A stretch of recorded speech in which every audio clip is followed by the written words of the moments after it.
ल सर आज चाहिँ हामी मसिनाको आफ्नै कालिका देवी मन्दिरमा आएका छौँ अनि हाम्रो साथमा हुनुहुन्छ बा पनि हुनुहुन्छ पण्डित बा।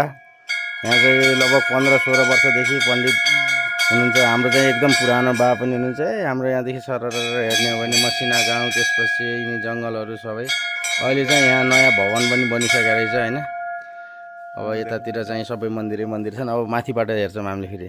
यहाँ फेरि यस्तो दामी फुलहरू भयो नि, मस्त राम्रो छ एकदम। यी कालो अङ्गुर पनि रहेछ कि यहाँ त एकदमै राम्रो। यी कालो अङ्गुर चाहिँ अब पाक्दैछ अङ्गुर। टक्क यति धेरै अङ्गुर पाकेको छ कि जोता छ। मसिना गाउँमा लगभग सबैले एक एक जोता चाहिँ बाँड्ने हो।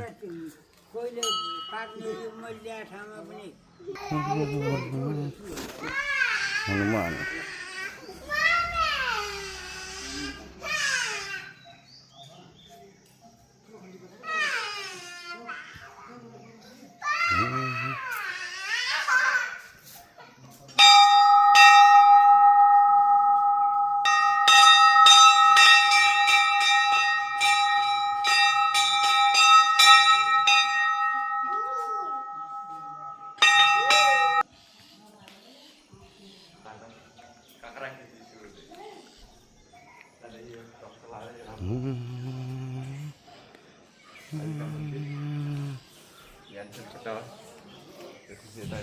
यहाँदेखि चाहिँ अब टक्कै यो चाहिँ हाम्रो कालिका भगवती मन्दिर भयो। यहाँदेखि फेरि अब तपाईँको फेरि अम्बेकेश्वरी मन्दिर पनि यहीँनिर छ।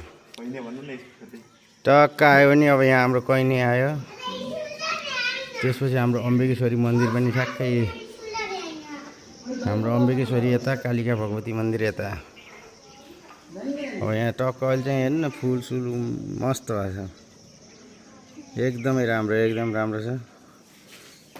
टक्क यो चाहिँ अब यहाँ कसैलाई चाहिँ आफ्नै गाउँमा चाहिँ कोहीले विवाह सिवाह गर्नु पऱ्यो भने चाहिँ यतैतिर आएर विवाह गर्दा पनि हुन्छ।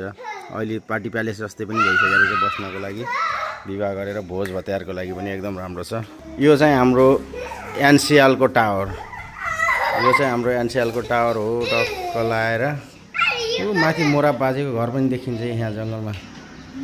माथि सर्लक्क गयो भने मोरा बाजेको घर आयो। सर यहाँको कुकुर पनि देखिन्छ यहाँ त यार, माथि मोरा बाजे घरको कुकुर पनि देखिन्छ।